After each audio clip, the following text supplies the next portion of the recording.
sun's shining and we're in the garden up at Gizmo Forest. Bike's all prepped. I'm in here a couple of hours early for a ride tonight. Tani's obviously well excited for the ride.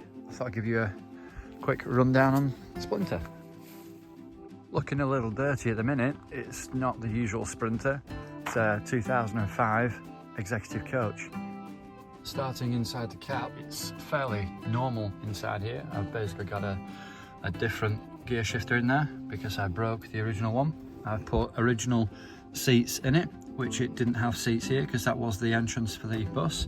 We've fully carpeted and lined the interior, including the A pillars, B pillars.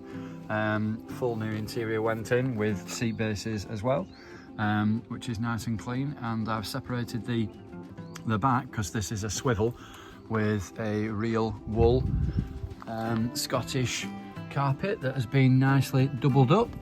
Obviously I've got the hammock out at the minute. That's a more recent addition with the eye in the top of the door frame. I shall insert a picture now.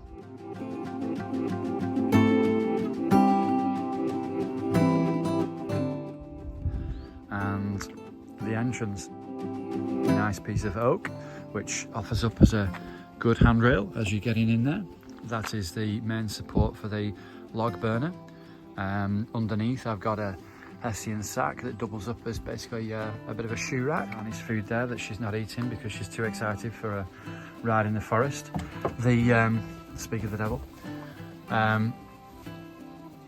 the chair fits just in the gap, which doubles up as an extra seating area, which I've got here. Basically the leg for the bench obviously is a bit unique, and that basically doubles up and folds down, so you've got a two-seat bench next to the worktop, which doubles up as office space. You can obviously have two people sat there, just chill.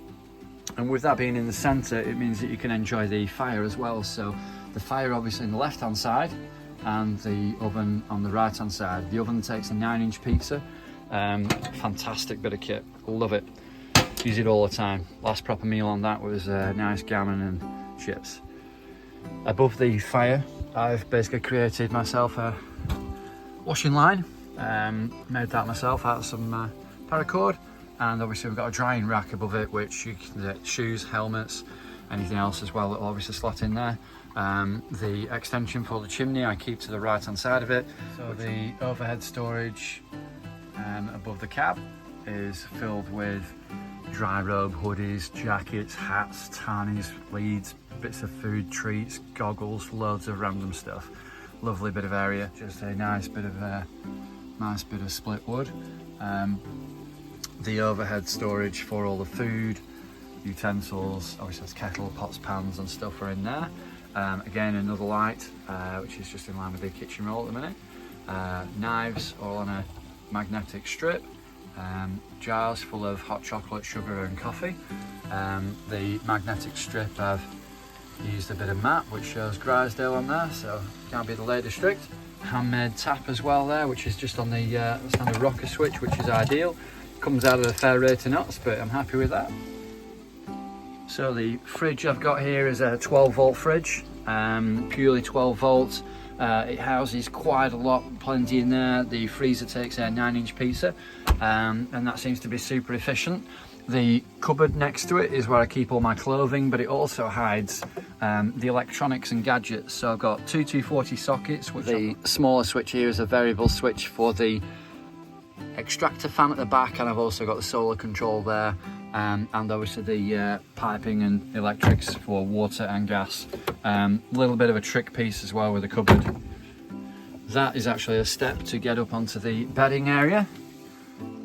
So the bed is actually king size width and it's double in length. The far end I've got the extractor fan, the light is in the middle, and it's a cozy little spot. The ceiling I've basically covered with maps. So I've got the Lake District and the Forest of Bowland on there, and I've also added a nice bit of a Hessian sack as a pocket for the phone.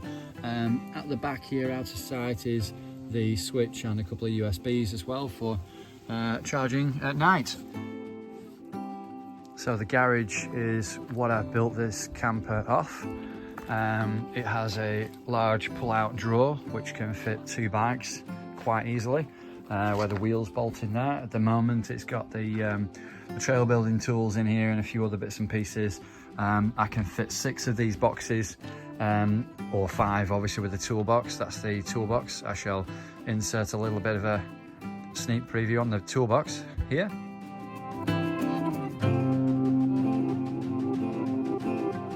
On this side we have one of the water tanks, which is for the jet wash and shower, the trauma water heater, one of the batteries, obviously you can see tools, bits and pieces, and the wastewater tank. At the back there you've got tools for the vehicle. You've also got the inverter and another battery. The white tub is what I keep a lot of the excess wood in. I've also got 2 lots of the leveling blocks, some small ones and some big ones, the obligatory windbreak, and the gas seat, which is refillable LPG. So that is the garage, which is all in the tailgate. So that's the back of it, and we are ready to rock.